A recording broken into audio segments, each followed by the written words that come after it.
Bonsoir à tous et à toutes et bienvenue pour un nouvel épisode du Catch Podcast. Donc je suis Orange Sanguine et je suis en compagnie de J Gabriel 68. Salut tout le monde. Et donc aujourd'hui on va revenir sur. Je suis tout seul malheureusement puisque Baka m'a un peu abandonné et puis on va revenir du coup sur le live event, on va dire, ouais, le live event d'Euro que tu as pu assister au record en direct. Ouais, à Atlanta. À Atlanta, voilà, à la Philips Arena. On va commencer par le début, par ton arrivée et tout ça. Au niveau de la sécurité, comment, par rapport en plus aux événements qui s'est produit il y a pas très très longtemps aux États-Unis, notamment à Las Vegas, est-ce que tu as été rassuré à ce niveau-là? Parce que, par exemple, Ambrosia nous avait raconté qu'à Barcelone, elle avait été surpris qu'il n'y ait quasiment pas de sécurité. Enfin, elle a quasiment pas été fouillée. Je crois que c'est son sac qui avait pas été ouvert ni rien. Enfin, limite tu t'angoisses en rentrant, quoi. Donc, toi, au niveau de la sécurité, comment t'as... Bah, pour avoir assisté à plusieurs événements sport, globalement ici t'as pas le droit de te ramener avec un sac déjà. Si t'en as un, il doit être transparent et il va être ouvert. Et sinon, bah tu passes au détecteur à métaux et enfin tu sais le portique quoi. Hein, Hum, hum, hum. si tu bipes, bah voilà t'es fouillé plus en détail. Mais si tu ça du coup ça pour Raw, j'ai trouvé que ça prenait un peu de temps, mais globalement ça va vite. Et je pense qu'ils font le nécessaire, donc niveau sécurité, je pense qu'ils sont quand même au point, Ouais, je donc pense. t'as pas été surpris qu'il y ait un certain relâche. Non, bah je suis déjà allé assister à des matchs de foot et bah voilà, en fait à chaque fois que tu rentres quelque part, tu passes par le portique, donc s'il y a quelque chose, ils le trouveront à ce niveau-là, quoi. C'est même avant que tu montes ton billet, ils vérifient ça. Et pas de sac, rien, donc tu sais que t'emmènes pas ton gros appareil photo ou t'emmènes pas ta bouteille d'eau ou machin parce que tu achètes tout sur place si tu veux quelque chose, quoi. Ouais, un petit peu comme à Paris par exemple. Sauf que je crois qu'il n'y a pas de détecteur de métaux. Puis aussi peut-être aussi le fait, comme tu me disais hors antenne, que le port d'armes était autorisé dans cet état. Tu n'avais pas le droit de le montrer, mais tu avais le droit de te balader avec. Ouais. Mais je suppose que pour ce genre d'événement, t'as pas le droit d'entrer avec Ouais, non, non, une arme. exactement. Tu peux pas te ramener avec ton arme. Non. Et du coup, donc, tu rentres dans la salle et tout. Est-ce que peut-être tu nous avais dit que t'étais arrivé un peu à la bourre, mais est-ce que la salle est bien remplie ou Bah, il y a beaucoup de monde dans les allées qui sont soit comme nous en retard, soit qui sont en train d'acheter à manger ou des t-shirts ou trucs. Mais bah après, ce que j'ai cherché, c'est tout de suite trouver mon emplacement. Et donc là, bah vu que j'étais à la bourre, j'ai zigzagué parmi la foule et bah il y avait quand même du monde. Et puis après, t'arrives dans la salle et c'était encore assez clairsemé parce que c'était encore que main event, donc les gens se pressaient pas forcément, mais il y avait du monde quoi, ouais, on peut le dire. et justement donc arrive Main Event, le épisode enregistré à l'avance de Main Event. Est-ce que tu as fait attention ou pas ce qu'il y avait des gens qui venaient vraiment après Main Event en fait, qui ont l'habitude par exemple de venir à des enregistrements, qui savent que tu peux venir une heure après parce que bon, Raw va débuter à une certaine heure et puis donc peut-être un afflux un peu plus massif arrivé la fin de Main Event pour venir s'installer puisque bon. Bah je sais que, enfin, tu sais exactement où les caméras vont filmer en principal et la tribune derrière était relativement vide. J'ai pas regardé l'épisode, mais je pense que ça se voit à l'écran. Euh, C'était vide quoi. Ouais, la tribune principale qui est derrière le ring, elle était pas remplie encore. Donc ouais, les gens sont vraiment en train d'acheter des t-shirts, des souvenirs, de la bouffe à boire, mais ils étaient pas là quoi, pas encore. Et au niveau bon, bah tiens, tu parles de merchandising, au niveau parce que nous on se fait souvent la réflexion quand il y a des gros déplacements en termes de merchandising, c'est un peu pauvre parce que bon, il y a que Ouais. quelques que t-shirts et tout ça. Même toi, t'as dû faire des house shows en France, à mon avis. Et est-ce que là, tu vois, pour un live event comme ça diffusé ou qui va ameuter pas mal de personnes, pas mal de, est-ce que là, t'as vu le paquet quoi sur le merchandising, les t-shirts, Euh, Rusev. De ce que j'ai vu, ouais, il y a quand même plus puisque tu peux encore acheter des ceintures et tout. C'est pas, ils te vendent vraiment même des trucs qui peuvent être chers quoi. Ils vont vraiment, c'est plus fourni qu'en France. Ouais, en France, je me souviens, Récemment, le dernier house show que j'avais vu, ils avaient les mallettes du Money in the Bank, mais c'était, on va dire, le truc qui sortait de l'ordinaire. Mais ici, il y a beaucoup plus. Ils vont te vendre, je sais pas, les masques ou des trucs, des bandes, des brassards, ou il y a beaucoup plus de trucs. Ouais, il y a les ceintures, donc ça peut aller du t-shirt à la ceinture qui est à $300. Donc ouais, il y a beaucoup plus de trucs. Ouais, c'est pas étonnant. C'est pas étonnant. Donc bah on va revenir justement donc l'enregistrement de Main Event et tout. D'ailleurs au niveau caméraman et tout, est-ce que t'as parce que ça doit être aussi surprenant quand tu vas en house show, il y a quelques photographes en bas Mhm. autour du ring et tout. Est-ce que là au niveau caméraman, du coup, est-ce qu'il y a des gars techniques, je sais pas, par exemple qui tiennent des câbles ou des trucs comme ça, il doit y avoir un gros afflux qu'on voit pas forcément pour s'occuper de la maintenance. Enfin. Ouais, pour chaque caméraman, je dirais qu'il y a un mec derrière qui va tenir le câble. Ensuite, pour le ring, je dirais qu'il y en avait au moins deux. Il y en a souvent un qui monte sur le coin du ring pour avoir l'action et un qui est au niveau de la première corde pour avoir peut-être l'action par en dessous, je sais pas. Mais ouais, je dirais pour Main Event, il y avait au moins deux caméramans. Après, je pense pour Raw, c'était pareil. Je me souviens plus exactement, mais minimum deux caméras. Ouais, pour chaque combat. Et Avec donc ouais, t'as toute la logistique derrière, c'est-à-dire que t'as le mec qui va tenir le câble, à chaque fois dès qu'il se déplace, c'est très coordonné. Je sais pas si tu veux l'évoquer maintenant, mais pour Raw par exemple, ils ont une grue aussi pour filmer plus de toute l'arène. Là, c'était 4 ou 5 mètres à chaque fois pour la déplacer, donc niveau logistique, il y a le paquet, ouais. ouais, et puis c'est des trucs que tu vois pas forcément, même les gars sont habitués, sont coordonnés à faire que tu vois pas qu'il y a un mec Ah quand ouais, ça ouais. change de plan, tu vois pas forcément qu'il y a un mec qui est monté sur à côté du ring, enfin qui est sur le ring, sur le Ouais, sur bord et qui est le en train de filmer. Enfin, ils sont super bien coordonnés, mais de le voir de l'extérieur, ça doit être quand même assez surprenant, je pense. Ce qui était intéressant, c'est que par exemple, dès qu'ils te diffusent un segment, la salle est, on va dire, plongée dans le noir. Et là, tu vois tous les mecs qui rentrent, qui vont changer le tablier du ring pour passer de main event à Raw. Ou dès qu'il y a toute une intervention, les mecs ils se tiennent prêts dans les coulisses, enfin au bord du ring côté tribune, et d'un coup, hop, tout le monde arrive, fait son travail en quelques minutes chrono. Donc ça, c'est assez intéressant à voir. Ouais. Et d'ailleurs, une petite question que je me posais, est-ce que le public entend les commentateurs ou c'est Non, enregistré? Non, non, donc t'entends pas les non. commentateurs, t'entends juste les ring annonceurs ou les trucs comme ça, mais Ouais, les commentateurs, ils étaient à l'entrée là à côté du stage, donc ils ont leur musique d'entrée avant le show, avant Raw. On a entendu Corey Graves, Michael Cole et Booker, je crois. Et ils ont leur petit setup avec l'écran géant derrière eux, mais non, tu les entends pas pendant le show. ouais, ça paraît logique, mais bon, vu qu'ils C'est enregistrent. ouais, c'est pour laisser plus de, le public peut réagir comme il veut quoi. Après, Hum.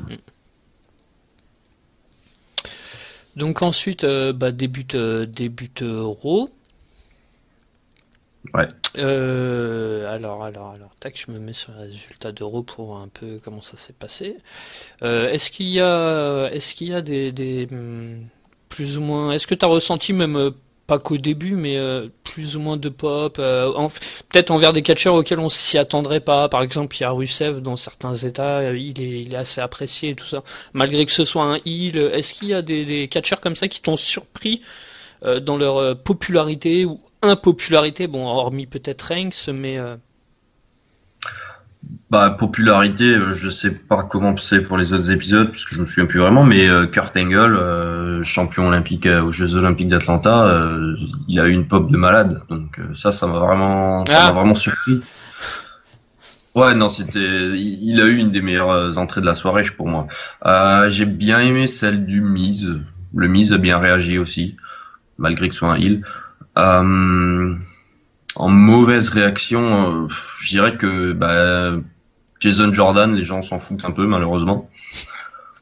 Euh, Bray Wyatt a bien marché aussi malgré que son personnage ne tourne en rond ou je sais pas, mais tout le monde avait ses petites lumières avec le portable, donc ça marche bien aussi. Et mais en ceux qui marchent pas bien, je sais plus. Globalement, Non, ça fait le job. S'il faut les huer, ils seront hués. Ou mais même par exemple Cesaro Sheamus, pour moi ils avaient eu une bonne pop quoi. Enfin c'est partagé toujours. T'en as toujours qui vont siffler, toujours qui vont applaudir, mais globalement le public réagit et c'est ça qui est bon quoi. Et, euh, et au niveau, ça c'est une question aussi que je me posais. Tu l'as répondu notamment dans un topic, mais bon, on va faire comme si les gens ne l'avaient pas lu. Au niveau des pauses publicitaires, il y en a énormément. Donc, comment ça se passe pour les catcheurs, justement, qui sont sur le ring à ce moment-là? Ils doivent, à mon avis, faire quand même en sorte que ça n'arrive pas, mais ça arrive quand même, puisque. Ben, je l'ai notamment vu dans le match du Shield contre Cesaro, Sheamus et le Miz. À un moment, il y a le Miz qui se bat à l'extérieur et qui prend la fuite, qui se barre dans le public. Donc là, je me suis dit, ah tiens, il y a du spectacle. Et puis en fait, j'ai vu que personne ne suivait, donc j'ai compris que c'est une pause publicitaire. Et donc là, bah, le Shield était sur le ring au complet, il joue un peu avec la foule. Ça dure pas longtemps, hein, c'est 30 secondes, une minute, mais ouais, ils essayent de meubler, d'interagir avec le public. Le mistourage était là aussi, donc ils étaient allés chercher le Miss dans les gradins. Enfin, c'est un peu de jeu avec la foule, mais ouais, les pauses publicitaires, c'est à chaque fin de segment, à chaque fin de match. T'as la salle qui est plongée dans le noir, donc ils en profitent, ils te diffusent des clips pour le network, ils te proposent des reviews de ce qui s'est passé la semaine d'avant ou ce qui s'est passé au début du show. Donc au départ c'est sympa parce que tu te dis tiens j'en profite, enfin l'expérience est encore plus complète, mais au final c'est tellement haché que c'est quand même un peu chiant à force. Ok, ok. Ensuite, alors qu'est-ce que je vais pouvoir bien évoquer avec toi? Euh, Quand c'est pas préparé, tu vois, j'aurais dû préparer un minimum, mais bon, Pas c'est de pas grave, je souci. pensais que ça allait venir au fur et à mesure. Euh, et donc, ouais, et par rapport à ces pauses publicitaires, donc ça doit par rapport au house show, ça doit être vraiment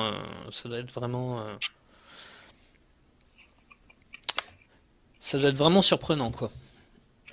Bah, disons qu'il y en a. Alors c'est pour ça que le show est tellement long et que quand tu assistes à un épisode de Raw, bah t'as les enregistrements de main event plus toutes les pauses publicitaires. En gros, tu restes bien 3h30, ouais. Donc d'un côté, tu comprends, tu apprécies parce que tu payes ton billet, mais que tu restes plus longtemps, donc tu profites plus. Mais ouais, c'est surprenant parce qu'on n'a pas l'habitude, quoi. Mais c'est sûr que quand j'étais allé voir un match de foot, il y a pas de pub. Tu vas voir un match de football américain, là il y aura aussi des coupures publicitaires tout le temps. Donc Je crois que c'est il l'avait fait dans les années 60-70 quand ils avaient commencé à essayer si je dis pas de bêtises, d'importer le football, le soccer. Aux États-Unis, il me semble que pendant un temps, ils faisaient des mi-temps de 15 minutes pour justement pouvoir y insérer des pubs et compagnie. Je crois. Il me semble ah même ouais. qu'il y a eu pendant un temps des footballeurs style Pelé et tout ça qui avaient de la pub sur eux pendant les mi-temps pour tourner autour de. Enfin, je sais plus si c'est Pelé ou pas, mais ou Beckenbauer, hein, Je sais pas du tout, mais ouais, c'est possible. à l'époque de Los Angeles, je crois que c'était comment le Los Angeles Galaxy, mais enfin bon voilà, c'est petit aparté. Ouais. Est-ce que tu veux rajouter quelque chose par rapport à tout ça Sur les pubs et tout, ben Ouais, ou sur... juste c'est les États-Unis, il y a beaucoup de marketing, tout est utilisé pour promouvoir des marques, pour faire de l'argent. J'ai pas vu de pub par exemple pour de la bouffe pendant Raw, mais je sais quand on va voir un match de foot, bah voilà, toutes les grosses marques de bouffe ont un petit spot publicitaire, comme ça les gens ils oublient pas qu'ils peuvent se lever et aller acheter à manger à tout moment. Ça c'est ce qui se passe beaucoup aussi pendant le show de catch. Les gens se lèvent en permanence pour aller chercher à manger, pour aller chercher à boire. Alors oui, il y a les coupures pub, mais pour toi qui te lèves pas forcément, c'est assez gênant. Ouais, et puis donc toi, à l'intérieur de la salle, tu vois pas de pub, c'est ça, hein, tu vois pas les pubs diffusées sur le petit écran, tu as hormis pour le network ou Si des on, trucs comme on ça. a on a l'écran géant au-dessus du ring, il y a quatre écrans géants pour les quatre Ouais. coins de la salle. Et donc là, bah, ils diffusent tous les clips, ils diffusent que ce soit des pubs pour le network ou pour les segments. T'as des pubs pour les Make-A-Wish, mais on va dire que c'est très centré WWE quand même. Ouais, t'as pas de pub extérieure et puis tu n'as pas non plus le retour, je suppose, de ce qui est diffusé à la télé, puisque bon. On a tout ce qui est tout ce qui s'est passé par exemple en ouverture du show, tout ça c'est remontré, tout ça c'est remontré. Mais c'est sur petit écran et je crois qu'ils diffusent aussi sur le Titantron à l'entrée quoi. C'est mais tu revois globalement tout et tu le revois plusieurs fois. Et les segments backstage, pareil, je suppose tu les vois sur un petit écran. Ouais. Bon, bah, ça reste un écran géant mais bon Ouais, enfin, c'est vrai. converti dans une salle où t'es pas forcément proche du ring, ça fait plus petit quoi forcément ouais. Et est-ce que tu l'as regardé ou pas ensuite l'Euro qui était diffusé J'ai pas regardé, j'ai juste revu le segment avec Paul Heyman et la fameuse demande en mariage, mais j'ai pas revu l'épisode. Ouais, après de toute façon c'était diffusé en direct, donc, Ouais. mais bon. Et et au niveau, alors on va en venir justement à la surprise qui a été, si je dis pas de bêtises, c'était pendant cet event-là, l'arrivée de Triple H qui prend la place de Jason Jordan. Même si on en parlait un peu hors, tu sentais qu'il se passait quelque chose puisque tu voyais bien que la caméra se déplaçait et tout. Mais comment le public a ressenti ça? Parce que ça, de vivre ça en direct, c'est pas comme devant la télé, c'est pas comme devant ta télé quoi en fait. Ouais, bah après le match, donc le match Jordan Wyatt, c'était vraiment pas très agréable. Mais tu vois le beatdown après le match, Wyatt qui reste sur le ring, tu te dis ok, il va se passer quelque chose. Il attaque Jordan, il s'acharne un peu sur sa jambe. Tu vois Jordan qui rentre en coulisses aidé par l'arbitre. Et je crois direct après, t'as un segment avec Angle qui lui dit ouais, mais je peux pas te garder dans la team si t'es pas à 100%. Et peut-être 20 minutes après, Angle qui vient sur le ring, donc deuxième grosse pop pour Angle, et Jordan qui le rejoint. Et là, tu sais que en gros, il va le sortir de l'équipe. Et ben voilà, tu suis ce segment, donc tu sais ce qui va se passer, mais en même temps, t'as pas le temps de réfléchir parce que ça va vite. Donc ouais, j'ai vu le caméraman aller vers le stage. Il y a Stephanie McMahon qui arrive, mais tu fais pas tout de suite le lien avec Triple H parce que elle a fait l'ouverture du show et tout ça. Et donc après ça se poursuit et oui en effet en y réfléchissant Triple H il était sur les house shows quelques jours avant je crois au Texas. Euh, mais quand il entre c'est vraiment la grosse surprise, personne n'y croit et en plus ça va tellement vite quoi. C'est Triple H, sa musique commence, il fonce sur le ring, il prend le micro, il s'annonce en cinquième membre de l'équipe, il fout un pedigree, il repart en coulisses, c'est peut-être 2 minutes chrono. Et c'est tellement intense, le public se lève d'un coup, je me suis levé d'un coup. Non, c'était vraiment, puis voilà, c'est Triple H, donc c'est pas rien. Pour moi, c'était la première fois que je le voyais, peut-être la dernière, donc non, c'était vraiment un super moment ça. D'ailleurs, est-ce que tu veux détailler les matchs après match, enfin ce que t'en as pensé et tout ça ou On peut, on va dire, niveau des matchs, il faudrait que je reprenne les résultats. Je me souviens plus de tous. Bah déjà, j'étais très content de revoir le Shield en plus contre Miz, Cesaro, Sheamus parce que Cesaro, Sheamus, c'est un des duos que je préfère et The Miz, pareil pour moi, c'était un super champion intercontinental. Et le Shield, j'ai eu la chance, c'est la deuxième fois du coup que je les vois. Je les avais vus à Strasbourg. Bon, c'était avant que le groupe se séparent et là de les revoir ensemble bah c'est pareil, t'es sûr d'avoir une grosse pop et tous les spots avec la triple powerbomb à la fin. Le match Jordan Wyatt c'était pas foufou hein. Qu'est-ce qu'on a eu d'autre? Il y avait le match féminin pour ouvrir le show. ouais, c'est ça. C'était sympa, c'était pas mal sachant qu'on a eu toutes les entrées de toutes les filles dans l'équipe. Donc pareil, des bonnes pop pour Sasha Banks, Bailey. Ouais, le match était assez classique quand même. Ensuite, c'était le match des cruiserweight avec Enzo Amore. Amore, il est toujours très très populaire.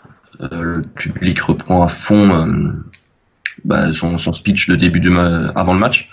Après, je t'avoue que Drew Gulak, celui qui était avec lui, je suis pas assez la division Cruiserweight pour avoir un avis sur lui. Donc, je regarderai pour un mort. Après, là, pendant qu'il faisait son speech, tu vois les techniciens qui ramènent le petit trampoline, donc tu sais que ça va être Kalisto en face. Et Tozawa. Ou Sin Cara peut-être, mais bon. Ou Sin Cara, mais il est pas dans la division Cruiserweight. Pas encore, on va dire. Le match était sympa. Après, voilà, ça reste du classique, on va dire. Tu sais, quand t'as vu tellement de matchs, tu sais un peu tous les scénarios qui peuvent arriver. Et puis bon, voilà, c'était la victoire en bon heel de Enzo Amore. Et du coup, ouais, il n'y a pas eu tant de matchs que ça, puisque le dernier match officiel, c'était Finn Balor et Samoa Joe contre Karl Anderson et Luke Gallows.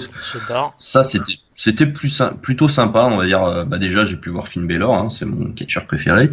Très bonne pop pour lui. Samoa Joe, bah je crois qu'il s'est fait bien huer, mais bon, on va dire que c'est son perso heel qui marche très très bien. Et j'étais content de voir les deux du club là. Il y a eu beaucoup de chants Too Sweet. Ça marchait plutôt bien. De les voir les deux contre Finn Balor en plus, ça a rappelé, je pense, des souvenirs à pas mal de fans dans la salle. Et le match était plutôt bien aussi. Et enfin, il y a eu le non-match main event. Donc là, j'étais un peu... Bon, c'est logique au vu de la storyline de voir Braun Strowman contre Kane. Mais honnêtement, Kane, j'en peux plus. Moi, j'en fais une overdose. Bah, heureusement que c'était pas un vrai match. Bah, il y a eu le segment final là, où il porte son power slam à travers le ring. C'est impressionnant à voir parce que tu t'y attends pas du tout. Et en même temps, je me suis douté que quelque chose clochait parce que quand je vois charger Kane sur ses épaules, Strowman il court un peu vers le coin du ring.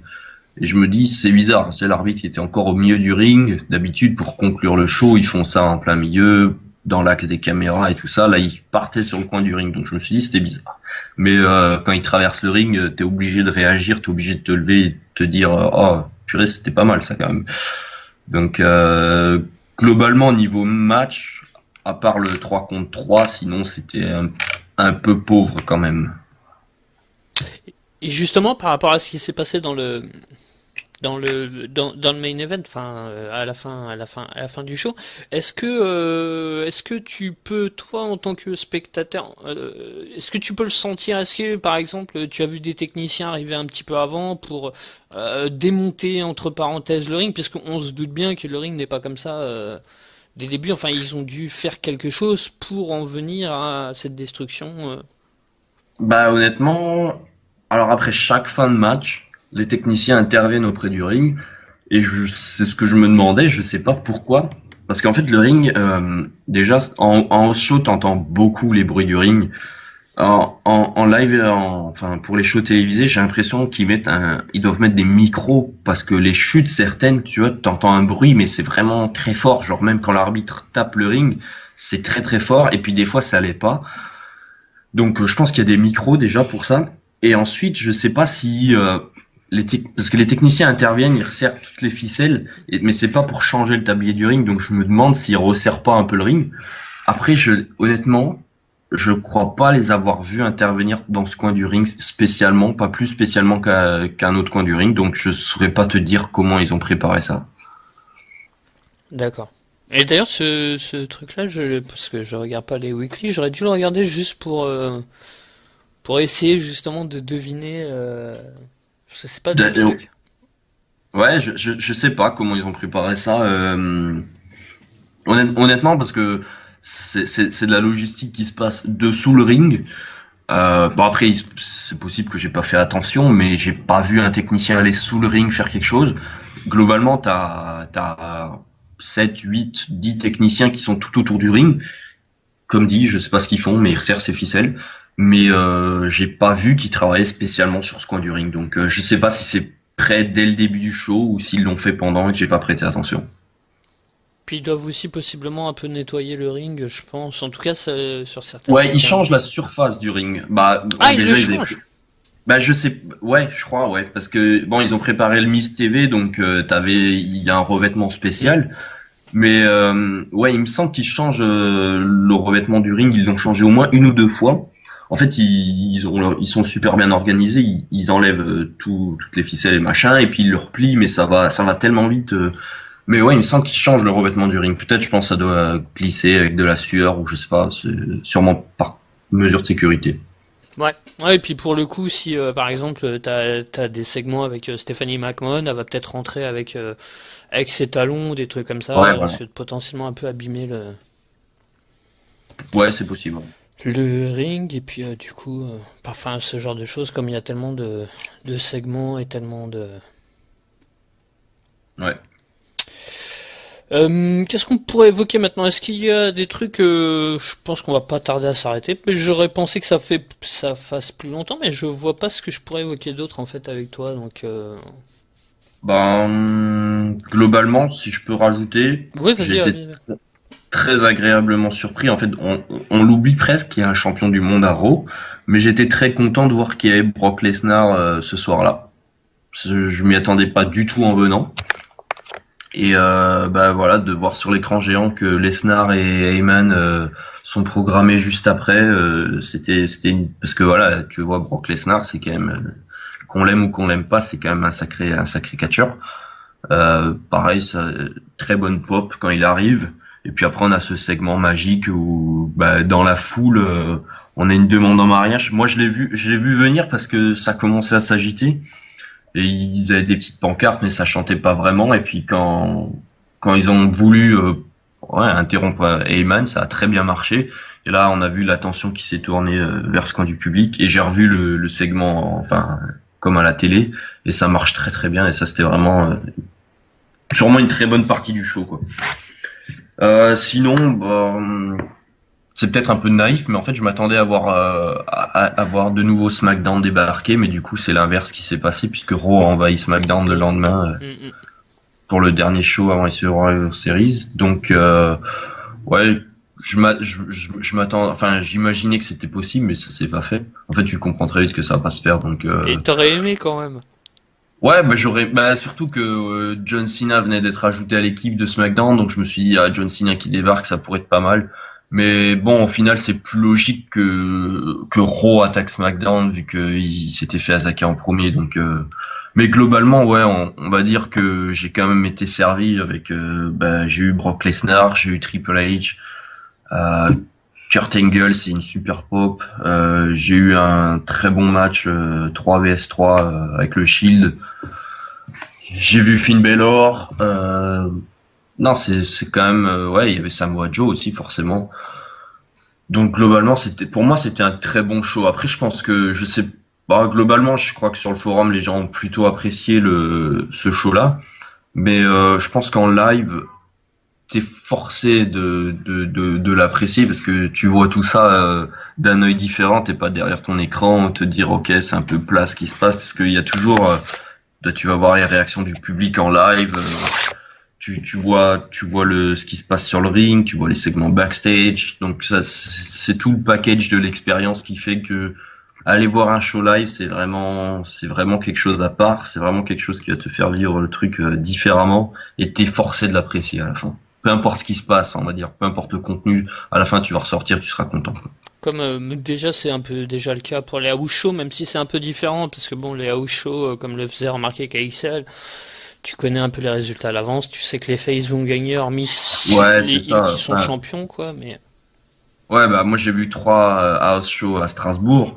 Bah déjà ouais c'est ça. Si tu regardes les résultats sur le début de la tournée, tu sais exactement au millimètre ce qui va se passer. Je me souviens d'un match où c'était, bah, je crois que c'était déjà un Kane Braun Strowman il y a quelques années, et je sais que Kane devait gagner le match en faisant passer Strowman. Il montait sur les escaliers, il faisait passer Strowman à travers une table. C'était ce qui était au début de la tournée. C'est exactement ce qu'on a eu aussi à Strasbourg. Donc, ouais, les house shows, c'est bien parce que tu vois les catcheurs et que t'es dans ta ville, t'as pas besoin de beaucoup de déplacés, on va dire. Mais c'est très calibré, voilà, comme t'as dit.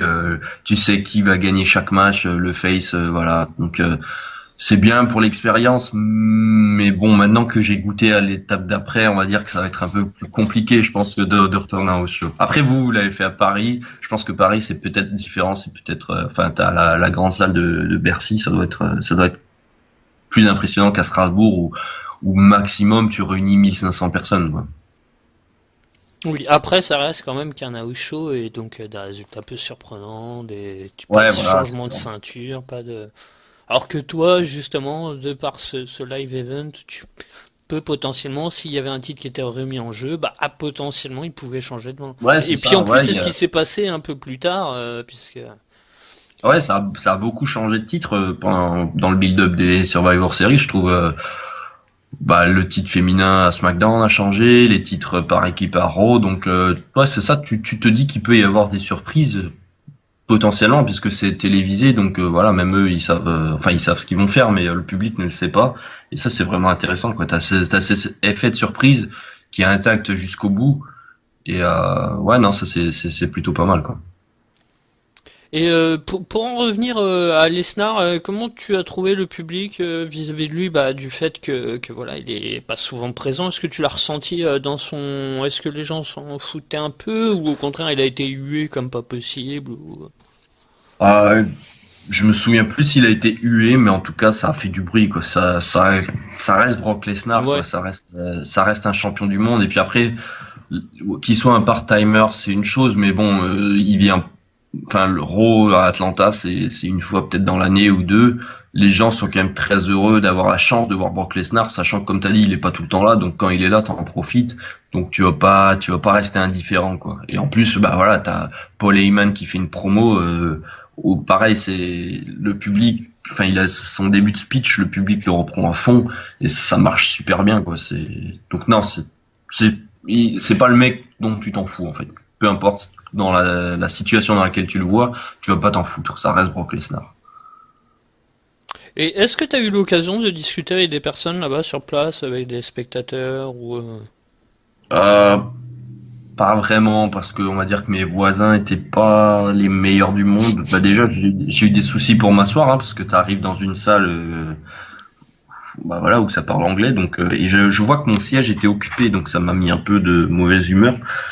Et pour faire comprendre à ces gens-là de se déplacer, déjà, ça m'a pris 5 minutes parce qu'ils voulaient pas se lever. Et donc après tout le show, en plus c'est des salles où, bon, c'est la salle de NBA d'habitude, mais c'est très très très serré. En fait, t'as ton siège, mais t'es collé à ton voisin et quand déjà tu pars sur un mauvais sentiment dès le début, t'as pas envie de lui parler, en fait. Mais il y avait un mec, il y avait des gens un peu devant moi.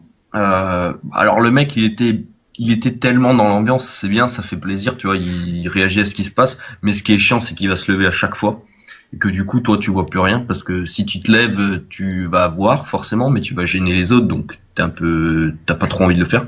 Mais il était quand même à fond dans le spectacle et voilà, il connaît les catcheurs, il essaie de lancer des chants et tout, donc ça c'était sympa. Mais après, non, j'ai pas vraiment discuté plus que ça. et sinon, juste au niveau, la question Gbaka du jour. Euh, Niveau emplacement, t'étais plutôt du côté des pauvres ou du côté des riches? Je sais pas si on peut dire il y a un côté pauvre, un côté riche. Bon, Non, mais bon. Euh, j'étais pas ringside, hein, donc parce que les places ringside elles coûtent vraiment vraiment cher, on va dire. Hein. C'était facile plus de 150 $, donc j'avais pas envie de mettre autant. J'ai pas pris la place la plus pauvre. Hein. Il y avait clairement une section de tribune tout en haut. Je me suis dit non, là si j'avais été là-bas, j'aurais vraiment pas vu grand-chose. J'étais bien placé, honnêtement. J'avais une belle vue du ring. Je voyais parce que t'as des places aussi qui sont derrière le stage d'entrée. Donc les mecs, en fait, ils ne voient pas techniquement le mec qui rentre. Ils le voient une fois qu'il est sur le ring, mais ils le voient pas quand il entre. Et ça, c'est vraiment dommage. Moi, j'avais une bonne place. Je pense que j'étais dans les moyens pauvres, moyens riches. T'étais au milieu. Voilà. Et ah oui, je voulais aussi revenir sur ça. Au niveau du public, du coup, en général, tu l'as trouvé comment? Bon enfant, plutôt smart Non, pas. Et C'est, enfin, puis la c'est moyenne, très. est-ce qu'il y a des enfants? Est-ce que il y a Ah, il y beaucoup? a ouais, là, je peux confirmer qu'il y a de tout. Il y a des personnes âgées. Je me demande, certains, ils doivent pas comprendre grand-chose à ce qui se passe. Je me demandais pourquoi ils étaient là. T'as des personnes, je sais pas, des mecs de 50, 60 ans qui ont un t-shirt de Chris Jericho. Donc, tu vois, là, t'as un petit sourire. Et puis, bah, pas loin de moi, j'avais deux enfants qui devaient avoir 4, 5 ans. Et même leur mère, elle était à fond. Tu vois, enfin, Hmm. pas dans le look beauf, mais elle était quand même à fond, donc ça fait plaisir, tu vois, de voir que ça peut attirer un peu tous les genres de public. en house show en France, on va dire que c'est plus ciblé pour les fans de catch. Ici, ça attire vraiment toutes sortes de publics. Enfin, disons que le catch touche plus de gens ici, quoi. Et Ouais, donc c'était assez mais après, représentatif, quoi, en fait. Il y a pas de... ouais, non, il y a pas, on va dire que c'est pas que, je sais pas, une certaine tranche d'âge qui va suivre le catch à fond. Non, il y a vraiment tout le monde, ça peut toucher tout le monde. Et sinon, globalement, le public a été, à mon sens, encore une fois, parce que t'es dedans, donc tu le vis. Pour moi, le public était bon. Enfin, après certains matchs où c'était peut-être un peu creux, où il se passait rien. Tu vois, même pendant le match du Shield notamment, des fois il y avait pas de chant, il y avait rien, donc là je me suis dit tiens c'est peut-être un peu plat. Mais sinon tout ce qui est entrée machin ça réagit très bien quoi. Dès qu'il y a un catcher qui débarque, là il y a du bruit donc et encore une fois ouais quand t'es dedans c'est dur de juger négativement parce que forcément t'es dans l'ambiance donc t'as envie d'être excité par l'événement et t'applaudis tout seul des fois mais t'es content d'être là quoi. Et par rapport à tes souvenirs de house show français, est-ce que tu as un peu la même ambiance ou nous, par exemple, en France, bon, aussi, il y a peut-être aussi la barrière de la langue et tout, c'est très basique, ça va être du let's go Senna, you suck Senna. Est-ce que c'est aussi un peu les mêmes chants, la même ambiance, quoi, ou c'est différent? Bah, on va dire que je pense qu'en radio français, on copie un peu les chants qu'ils ont aux États-Unis. On essaye de les lancer et puis en plus on a l'accent qui est pas terrible, donc je pense que ça marche pas très bien. Mais bah ici ouais, c'est globalement c'est les mêmes quoi. C'est des Let's Go Baylor. Il n'y a pas eu de chant. Bah voilà, on a eu le She Said Yes quand la demande en mariage a été acceptée et là ça a interrompu Paul Heyman. Mais sinon c'est des chants très basiques, mais on va dire que ça fonctionne parce que ils ont la langue pour interagir avec les catcheurs, donc ouais ça marche plutôt bien quoi. Ouais, Mais et puis comparé à la France, non. Enfin après moi j'étais à Strasbourg donc je peux pas. Mais l'ambiance à Strasbourg c'est vite quoi. On va dire que si les catcheurs ils interagissent pas avec le public, il se passe rien quoi. C'est juste des mecs qui font 3 combats dans la soirée et puis c'est tout quoi. Il se passe rien. La France enfin. Après voilà, je vais pas juger parce que je sais que je vais devoir y revenir et que ça va être comme ça de nouveau, mais enfin, c'est le jour et la nuit, quoi. Un show et un show télévisé, c'est le jour et la nuit en niveau d'ambiance. ah donc quand tu seras de retour en France, tu vas quand même refaire des house shows possiblement. Bah oui, parce que c'est pour l'expérience de voir les catcheurs. Parfois, t'as des nouveaux que t'as envie de voir pour la première fois. Là, voilà, j'ai vu Baylor, j'ai vu Samoa Joe. Ben, j'ai vu Lesnar malgré que ça fait plusieurs années qu'il est à WWE. Je l'ai vu pour la première fois. Mais après, t'as des petits nouveaux, pareil. Tu vois Bayley, tu vois Sasha Banks, elles étaient pas encore là à l'époque à Strasbourg. Donc juste pour les voir, pour être. Et puis peut-être la prochaine fois, je pourrais me permettre d'aller en ringside pour la première fois, ce serait pas mal ça. Et puis là, pour le coup, ça coûte beaucoup moins cher. Et ça coûte beaucoup moins cher. En France. Après, t'y vas juste pour partager un moment avec d'autres fans de catch parce que bah, voilà, t'as pas. Sinon, le catch, ça se résume à toi derrière ton écran et c'est pas très marrant. Donc, quand ils viennent, ouais, forcément, j'y retournerai. Et puis je te souhaite d'y retourner avec des membres du forum si possible parce que Ce serait bien, ce serait bien. Bah, j'avais eu l'occasion de faire un house show à Strasbourg. On avait vu Baka, Panda et Tonton, Oncle Sam. Là. hmm, On avait passé une bonne soirée, c'était vraiment sympa. Donc ouais, j'espère qu'on aura l'occasion de refaire un truc tous ensemble. bonne équipe en plus. Ouais, c'était sympa. Ouais. J'espère qu'ils en ont gardé une bonne expérience d'ailleurs. Est-ce qu'il y a quelque chose que tu voulais rajouter? Je suis en train de réfléchir moi si on a bien évoqué à peu près tout. Laisse-moi. Bah globalement que je suis très satisfait d'avoir vécu ça. C'était en plus voilà un show juste avant le pay-per-view, donc tu sais qu'il peut y avoir de l'action, donc et de l'action j'en ai eu pour mon compte. Donc même si j'étais déçu de pas voir SmackDown, mais en même temps voilà c'était un peu une expérience rêvée. C'était très très plus que correct, donc non c'était vraiment sympa. Euh, à rajouter. Je pense qu'on a fait le tour globalement. J'ai réfléchi à deux trois trucs à dire, mais Bah, sinon c'est pas grave. Prochain truc c'est Takeover alors du coup enfin pas Takeover mais les les take enregistrements d'NXT, ouais, ils les- enregistrent en il y a une date début janvier, mais je serai en France pour ce moment-là. Ils enregistrent, je crois, le 4 janvier, un truc comme ça. Je reviens le 6, donc je vais le rater. Et sinon, ils seront 2 jours en février, donc les places sont en vente dans 4-5 jours, donc je vais surveiller ça et je vais essayer d'y aller. Et je referai un petit compte rendu à ce moment-là. On pourra refaire un podcast à ce moment-là. C'est différent parce qu'à NXT, voilà, il y a d'autres catcheurs que je connais pas forcément, mais Puis c'est un public pareil. un peu plus, pas exactement le même public à mon avis. Tu Bah trouveras beaucoup ouais, moins voilà, d'enfants, beaucoup moins de. ça peut être intéressant d'y aller et de voir justement le public que ça ramène, parce que comme tu dis, voilà, t'as pas les grosses têtes d'affiche que tout le monde connaît, donc c'est plus centré catch, c'est plus, enfin, un catch sportif, on va dire, combat sur le ring plus intéressant, peut-être, mais ouais, voilà, ça va attirer un public différent, et puis ça va être des enregistrements télé, donc je pense que ça va durer longtemps, et puis Mm. bah voilà, si déjà je paye le billet pour y aller, j'ai envie de profiter longtemps de l'expérience. Donc je pense que ça va être sympa. Et du coup, est-ce que par curiosité, est-ce que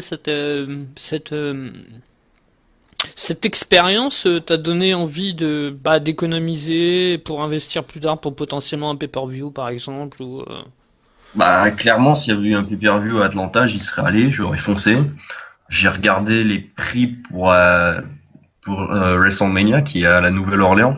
La Nouvelle-Orléans, globalement c'est à 1 heure et demie de vol d'Atlanta, donc c'est faisable, mais ça reste très très très très cher. Sachant que voilà, c'est une année où j'essaye de faire un peu de tout, donc j'ai pas envie de mettre tout mon argent dans juste pour WrestleMania. Enfin, il y a beaucoup de choses à faire. J'essaye de visiter aussi, donc mais clairement ouais, à l'avenir c'est l'étape d'après, c'est de voir un pay-per-view et WrestleMania c'est vraiment le truc auquel t'as envie d'assister. Il y a eu tellement en plus de vidéos pour nous hyper le pay-per-view pendant ce show que c'est le truc ultime que t'as envie de voir, quoi. si potentiellement ils font jamais de pay-per-view en Angleterre par exemple parce que c'était aussi suggéré notamment pour Ouais, SummerSlam ou un pay-per-view à Londres, je pense que je sais pas, c'est compliqué parce que ouais voilà, en gros c'est le pour la diffusion, pour que ça colle à un horaire Ouais, ouais, qui. ouais. Mais après je me dis que c'est faisable parce que bah bon après c'est un pay-per-view donc c'est censé être en prime time, mais il y a tellement de matchs, enfin tu vois, il y a des matchs de football américain, il y a des jours c'est à toutes les heures de la journée, t'as un match qui commence, donc je me dis pourquoi pas un pay-per-view qui soit au milieu de l'après-midi et que ça corresponde à un prime time en Angleterre. Je pense que c'est faisable. Peut-être pas un WrestleMania, mais je pense que c'est faisable. Et Oui. clairement si ça arrive, je ferai tout pour y aller, hein. Et puis t'as des matchs de basket aussi de NBA qui sont justement enregistrés et diffusé en Ouais, direct depuis, bah, depuis l'Angleterre ou depuis l'Espagne. Ça arrive ces dernières années, ça arrivait assez souvent. il y a quelques semaines, la NFL était en Angleterre, pareil, pour une série de quelques matchs. Donc ils le font dans d'autres sports. Je pense que la WWE peut y arriver aussi. Après voilà, WrestleMania c'est peut-être trop important pour le délocaliser parce qu'ils veulent peut-être choper plus d'audience en fin de soirée, en début de soirée. Mais je pense qu'un pay-per-view comme SummerSlam, à mon avis, ça peut se faire. À mon avis, ça peut se faire. Et là, va limite falloir prévoir le bus parce que je pense que s'il y a un jour un pay-per-view de la WWE qui est fait en Angleterre, je pense qu'on va être Bah, pas mal à vouloir y aller bah, de clairement, Catch clairement. Asylum. Donc, à mon avis, il va limite falloir réserver un bus. Mais ce serait génial à faire. Franchement, ce serait génial. Ah bah ne serait-ce que s'ils font un roux, il y a déjà plusieurs personnes qui sont intéressées pour le faire. Moi aussi, j'en fais partie. Donc ne serait-ce que des tappings en Angleterre de Ah, Raw ou de SmackDown, je pense que on va essayer de s'organiser ah, ça. mais clairement, en fait, il n'y a pas besoin d'attendre un pay-per-view pour aller voir un Mm. show. Enfin, n'importe quel show télévisé, en fait, c'est la garantie. Bah voilà, il y a eu un changement de titre. Les champions par équipe d'Euro, c'est quand ils étaient en Europe. Donc, faut pas se dire que toutes les surprises sont réservées aux États-Unis. Il y a des changements de titre. Bon, après, il y a eu le changement de titre des Styles, c'était au Madison Square Garden, donc ça reste États-Unis. Mais je crois que Cesaro et Sheamus, ils ont pris les titres par équipe. C'était en Angleterre. Donc, ouais, clairement, en fait, faut pas attendre le pay-per-view ou un show, n'importe quel show télévisé vaudra le déplacement. N'importe quel show télévisé vaut le déplacement, c'est sûr. C'est sur ces bonnes paroles, je pense qu'on va s'arrêter là. Est-ce qu'il y a un truc que tu aimerais rajouter ou Pas spécialement, juste continuer à venir sur Catch Asylum. Eh bien, et de vous inscrire si c'est pas encore fait, puisque je vais mettre la vidéo sur YouTube. Des fois, il y a Ah bah certaines ouais. vidéos qui ont été vues plus de 200 fois, donc enfin, bon, là, Ah, si ça peut attirer des nouveaux membres, c'est tout bénef. faut venir s'inscrire, venir participer au podcast si vous aimez bien, et puis voilà, surtout vous inscrire sur le forum. J'espère que Gbaka partage bien les podcasts aussi sur Facebook, histoire de. Je les Enfin, vois passer, ouais, donc. enfin, de toute façon, on reste quand même actif, et puis bah voilà. Ouais, non, je pense qu'on fait partie d'une très bonne communauté, on est bon enfant, on couvre tout ce qui se passe, pas que la WWE, d'autres fédérations, on a les résultats, on a les news, et à côté il y a une vie, donc sur le forum, donc vraiment j'encourage tout le monde, tous ceux qui nous écoutent à nous rejoindre. Eh ben, en tout cas, je te remercie de ta participation pour ce Merci à podcast. toi. J. Gabriel, ça fait, tu sais que ça fait, bon, quand on lit, du coup, on le prononce pas à voix haute, mais ça fait vraiment bizarre de le prononcer autant que Bacchus, je sais pas, mais J. Gabriel, Ouais, je sais, bah, 68, tu peux juste dire Gigab. Gigab aussi. Et toi, tu dois pas l'entendre souvent non plus, du coup, peut-être Ah pas non, avec bah TS, moi, mais... clairement, bah non, même TS maintenant, je le connais un peu. Enfin, on est amis sur Facebook et tout ça. On a parlé plein de fois, donc maintenant, on n'utilise plus les pseudos, on va dire. Bon, bah, allez, je coupe l'enregistrement, donc merci à tous de nous avoir écoutés jusque-là, et puis, bah, à la prochaine, pour le prochain podcast. Allez, ciao! Salut tout le monde.